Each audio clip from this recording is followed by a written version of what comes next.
akhir dari regular season. Mampukah Navi dengan mastermind baru mereka berhasil mendapatkan poin atau RRQ yang akan kembali ke masa kejayaan mereka? Soepial Arena, mana tepuk tangannya? Let's go to the late after.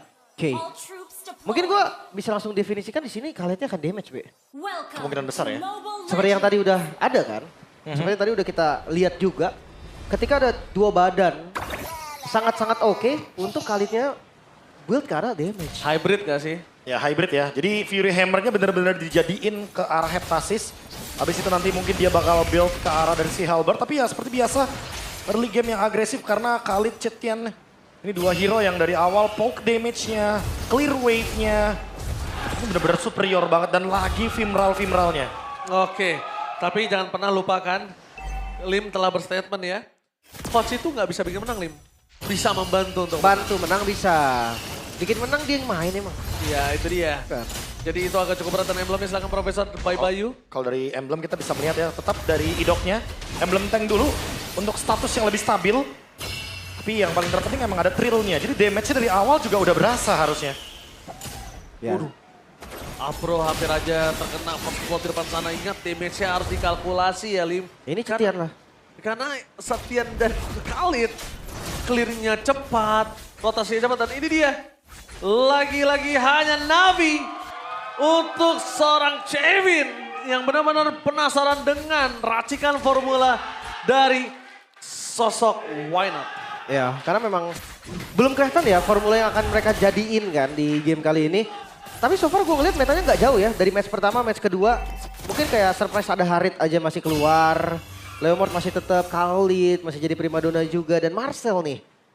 Tinggal lihat nanti siapa yang bisa fungsiin Marcel ini lebih efektif. Wah tunggu ya, apalagi rotasi awal gamenya. Dan di turtle pertama juga kan sulit banget untuk mendapatkan level 4 bagi para roamer. Jadi ya mau gak mau harus melihat bagaimana junglernya dulu beradu retribution. Wah ini dia. Aduh Retribution di level yang sama tapi lihat di posisi dari Ukir dia masih berada di level 3. Rin sudah berada di level 4 dengan Fury of the Phoenix-nya. Superdan mencoba melakukan zoning out agar Kans tidak masuk lebih dalam lagi. Tapi Apro terlalu dalam tanpa adanya Golden Hour. Flicker from defense sudah dikeluarkan oleh Idok. Super Fury of the Phoenix sudah mulai masuk. Tapi Andoryu terlalu sakit untuk bisa diterima damage dan first blood akhirnya di tangan para pasukan dari tim Navi. Di zoning out dengan para miss kali ini berhasil mendapatkan turtle yang pertama. What a solid gameplay from Navi. Hadirnya si V di turtle pertama tadi menjadi pembeda. Karena kalau kalian lihat pergerakan dari Super Toy, dia clear mid tadi, dia nggak jauhin. Karena mungkin damage-nya memang nggak cukup juga kan. Ya. Jadi dia nggak mau buang move, V. Masih early game juga dan ingat Faramis. Once dia dapetin level 4-nya, dapetin Netherrealm-nya, dia akan sangat bebas sekali untuk memaksa teamfight. Dan untuk memecahkan teamfight dari Netherrealm-nya, ini mungkin Rins memang punya Fury of the Phoenix, tapi apakah damage-nya nutup untuk bisa memecahkan Netherrealm tersebut? Aku rasa masih belum harusnya di early game kayak gini. Dan Ukir masih bisa dengan mudah melakukan backup ketika emang Navi-nya lagi kumpul berlima. Cukup menarik Skypers. Item pertama. Itu pertama langsung. Gila, mengerikan. Karena mungkin Toy melihat, oke gue gak punya damage, tapi at least kalau gue dapat last hit aja, itu cukup untuk membantu mereka di saat perang netral objektif. Benar. Si V-nya. Dia clear bareng. Oh mungkin karena memang tengahnya juga bukan tipikal carry ya. Jadi berbagi gold gak ada masalah. Ya balik lagi ya, sekarang kan mid lane bisa jadi ada yang utility, ada yang lebih main ke damage, ada yang benar-benar cuma buat bantuin team fight. Dan tipenya sekarang udah jadi lebih fleksibel untuk penggunaan dari area mid lane. Terutama ketika kita tahu Netherrealm ini cooldownnya semakin lebih singkat, jadi ya semakin lebih gampang juga untuk Navi maksain team fight. Dimaksimalin, dimaksimalin terus. War X sudah jadi juga untuk Ars. Lumayan ya untuk sustain. Tapi kalau untuk kill Renus kayaknya nggak dulu deh. Susah sih Terlalu ya. susah lah. Karena bisa Jatuhnya- kabur juga, tahu? Buat trade damage kayaknya. Kepanjangan waktunya Lim. Kalau Ya. Karyurenus kepanjangan, shot skillnya kebanyakan, jadi gak worth it. Nah, untuk menuju ke arah bottom lane kita lihat Idok memaksa menuju ke arah CV, tapi CV mengeluarkan zaman force. Super Toy nggak mau terlalu terburu-buru karena dia sadar sekalipun di Hana Bone masih ada purify dari seorang CV. Dia tetap akan bisa loncat kiri, ke kanan, depan, ke belakang. Jadi langsung beli Book of Sage ya. Demi bisa berdansa dengan Chrono Dash. Karena cooldownnya kalau nggak pakai Book of Sage masih ada sekitar 0,1 detik. Jadi nggak bisa di spam terus-terusan. Ya. Dan emang harus cari 35% dulu sih untuk di early game seperti ini. Agar Chrono Dash-nya bisa dimaksimalkan. Tapi untuk teamfight turtle selanjutnya nih. 4 lawan 4 kah? Atau 5 lawan 4 kah? Karena Toy udah jalan duluan kayaknya. Jadi ya setup nggak mungkin dilepas karena RRQ mereka mau jungle tank juga. Harusnya dapat. Ya. Kalau mereka nggak mau rugi. Kalau mereka kehilangan lagi, mereka rugi bandar. Langsung. Dan bisa dibalikin kembali ke ada di depan sana Kars. Ini ada Fadis menunjukkan seorang Red. Tapi lihat di depan sana Farah bisa gagal dan Golden Hour. Mencoba untuk menyelamatkan para pasukan dari tim RRQ bahkan. Dan di sana para pasukan dari tim Navi mereka ada tim fight yang lagi-lagi diunggulkan tanpa adanya Super Toy. Benar-benar dikasih farming terlebih dahulu. CV selalu join Super Toy. 2 kali tim fight mereka gagal untuk mendapatkan turtle. Jadi para pasukan dari tim RRQ dengan tank junglernya. Jujur early game soal itu mereka tidak terlalu maksimal. Ya cukup terbilang gagal bahkan. Dan Sky Pierce di item pertamanya ini loh. Jadi tanda tanya lagi. Karena dia nggak bisa dapetin point kill juga. Mungkin untuk damage-nya sangat-sangat kurang kan. Ya. Jadi sayang. Berbeda sama Granger ya, conditionalnya. Karena kalau Granger kan dari awal emang udah spike duluan, mid game adalah tempat bermainnya. Tapi untuk opsi dia sangat butuh waktu. Dan untuk kedua romer kita, Afro atau bahkan Idok, sama-sama bikin Thunderbelt. Ini mencoba untuk scaling. Tapi mungkin sekali lagi ya, kalau kita ngomongin Afro dengan adanya Marcel, jadi tinggal maksimalin klemernya aja. Dia tinggal maksimalin kameranya untuk bisa mengaktifkan Thunderbelt tersebut. Tinggal jalan, ditabung Thunderbeltnya. Late game, dia bakal punya tabungan yang sangat banyak dari Thunderbelt. Tapi ini bakal jadi battle scaling juga, Be. Kali itu juga sama kan? Sama. Dia bakal sama-sama keras banget nanti di akhir. Apalagi kalau build dari Idoknya kita belum tahu juga bisa jadi ke damage nantinya. Windtalker ternyata bukan Trinity. Oke. Dia pakai critical dari Toy. Wah. Kebuang lihat. sekudanya. Yes, tapi posisi saat ini satu purple buff dari Andoryu yang tercolong itu lumayan berimpact loh. Lihat di Castle Idok. Masih ada satu buah Registration Storm tapi sahabatnya. Para pasukan dari tim RRQ. Mereka nggak siap untuk melakukan cover terhadap sosok seorang Idok. Dan itu dia Golden Hour. Dibuka untuk mendapatkan satu batu red. Profesor KB telah berbicara di streamingnya. Golden Hour bukan hanya tentang untuk objek agresif, defensif, tapi juga bisa buat objektif. Iya, bukan semata-mata untuk combo juga kan, Be. Kayak gak ada projectile gak masalah. Benar banget. Bukan cuma sekedar kayak combo dengan hero-hero seperti Chang, Granger, bukan seperti itu. Tapi bisa nutup hero belakangnya juga. Yang mau backup contohnya tadi. Kalaupun tadi Navi ternyata targetnya ke Toy itu juga bisa sebenarnya. Yes, tapi yang berat adalah posisi dari RRQ yang mereka cukup mengandalkan damage yang diberikan oleh Toy. Kita ngomongin Rins. Rins emang punya damage, tapi dia bukan tipikal burst seperti Parsha. Iya, dia nggak sebesar itu lah. Nggak sebesar itu. Nggak sebulat itu. Dan Turtle yang terakhir. Bro, cooldown terhadap Golden Hour harusnya masih panjang. Apakah Perfect Turtle di tangan para pasukan dari tim Navi? Standby di depan sana, Kars telah membuka dengan Brave Fighter, Reggie setelah menutup dan Super K. Berhasil men-steal Perfect Turtle dari tim Navi.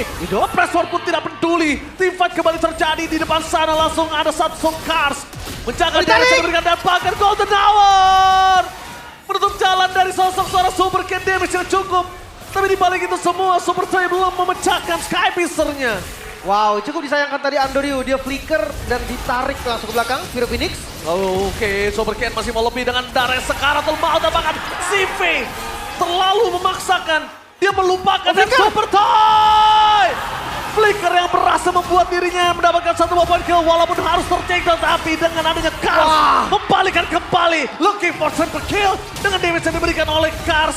Dan Andoryu cukup untuk menutup 2 combo mereka. 1 point kill untuk 1 stack Sky Piercer yang akhirnya tumbang juga. 7. Rugi sih tadi karena flickernya kebuang juga, Be. Ya mau gak mau ya, reset dari stack Sky Pierce juga menurun otomatis. Dia harus nabung lagi untuk Super Toy. Dengan adanya Sky Pierce yang dia pilih sebagai first item. Tapi Kars, dia Queen Swing sih. Dia bakal punya sustain lagi, durability lagi untuk teamfight besarnya.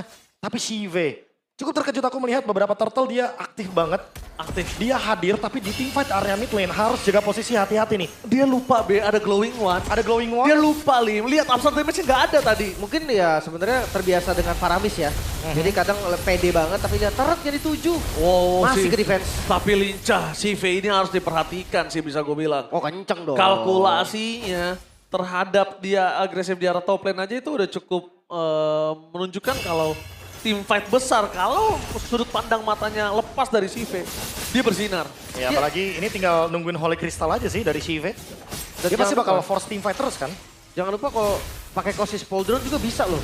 Kurangin attack speed dari Haritnya. Kurangin attack speed dan jangan lupa juga ya untuk anti burst-nya ketika darahnya di bawah 30% itu ada tambahan lagi Regen. 20%. Walaupun mungkin bisa ke deny ya dengan ada glowing one, tapi at least bisa bertahan hidup. Cetas. Itu yang penting ya. Nah kan ada cetasnya bisa Gak usah pakai cetas, kan ini kamera nih lagi mau moto juga kan. Ini cekrek kalau ini. Cekrek, cekrek. Pakai kelemar.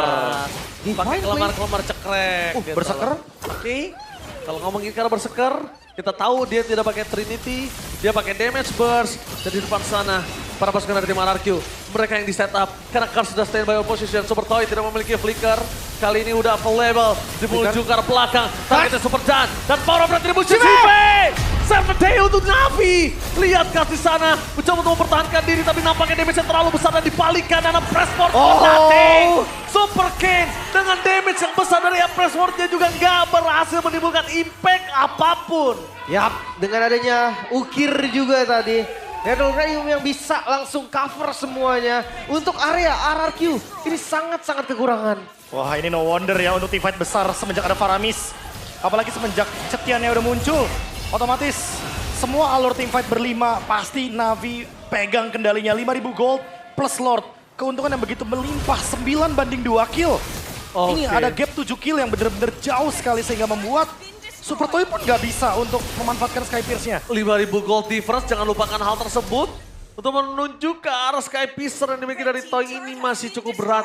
Karena depannya, para pasukan dari tim Navi sadar. Damage kita cukup, kenapa nggak kita makan aja front to back-nya? Ya ditambah lagi Andoryu-nya udah punya Rose Gold ya. Queen Swings Rose Gold, wah dia ini bakal sulit banget untuk take down. Even mungkin terkena efek CC, terkena apapun serangannya dari RRQ, dia bakal survive seharusnya. Andoryu. Wow, di arah bottom lane. Pasif. Pasifnya sudah pecah, tapi lihat CV memaksa menunjukkan Super King. Speed of the finish mencoba untuk menyelamatkan Super King, tapi lihat di belakang sana Apres Popon nanti kembali banget turret. Golden Hour. Ditutup dengan adanya Golden Hour. Hampir memecahkan Super King dan Kar. Kembali XP Laner yang bersinar membuat tim Navi kali ini tidak kehilangan satu member pun. Ukir, save the day for Navi. Gak boleh ada korban. Bahkan Afro pun, roamernya sekalipun gak boleh jadi korban. Sedikit unik memang gak ada cooldown reduction B dari itemnya Ukir. Itu dia. Baru mau menuju yang ketiga nih. Cooldown reduction. Jatuhnya lagi-lagi ya dengan adanya adjustment untuk para mid laner, terutama untuk Faramis. Yang dimana nanti dia akan lebih memaksimalkan Netherrealm. Ternyata dia tetap mau damage. Burst. Jatuhnya berarti Navi tahu nih kapan call untuk teamfight, kapan call untuk kiting, kapan call untuk objektif. Karena mereka nggak mau teamfight selagi Ukirnya nggak ready untuk Netherrealm. Dan bukan hanya Ukirnya, lihat Afro-nya itu pasti mastiin dulu poking-pokingnya, lokasinya, skill apa aja yang udah keluar. Supaya Ukir gak sia-sia Netherrealm cepet selesainya, Be. Dan jujur aku suka banget Afro dengan cara dia Golden Hour. Sekali lagi dia bener-bener lebih ke mengancam dibandingkan lebih ke combo ya. Iya, dia sekali lagi. Gak peduli dia untuk combo. Minimal kalau lu ada yang nyangkut di depan, Golden Hour di belakang, lu gak bisa defense, lu gak bisa following up, Gak bisa backup. Ini contohnya kan? Iya ini contohnya. Das, ayo. Udah, turret pecah, siapa yang mau maju ke depan? Gak bisa. Iya ditambah lagi itu mereka punya 2 target tadi kan. Mereka bisa target Idok, mereka bisa target Super Toy. Sehingga ini Golden Hour yang bikin dilema untuk member RRQ. Mereka pasti bakal bingung ini harus backup Toy dulu atau ngebiarin Idok tumbang. Golden Hour seakan-akan tuh kayak, oh iya kau bukan buat rame-rame. Enggak, Golden Hour bukan di saat lo rame gue buka. Iya. Tapi tutup target aja langsung kan, collab damage dan sebagainya. Zaman force, udah dibuka nih, commit harusnya. Oh sakit loh. Ingat ada stun dari Afro, lihat. Afro nggak ngebuka dengan Golden Hour, dia tunggu, dia tutup. Ditabrak. Sampai ada Jinxester dan lihat sendirian hidupnya. Di depan bersama dengan Dan. Karena Golden Hour menutup para pasukan dari tim RRQ itu bisa masuk ke dalam lagi. Dan Kars bersama dengan Andoryu. 2 damage dealer, yang satu zoning out, yang satu menjalankan tugas untuk mendapatkan Lord. Dan akhirnya membuat Super King juga tenggelam. The one last man standing, Super Toy. Bukan marksman high ground seperti Beatrix. Dia akan coba ditutup, Afro! Membuat Super Toy kali ini mencoba untuk kabur. Melepaskan ikatan dari Hanebone-nya. Oh no. Tapi RRQ, Oh no. kali ini bakal coba dipasang endgame. Di game yang pertama dengan Netherrealm, para pasukan dari tim Navi. Membuat mastermind dari Why Not menuju ke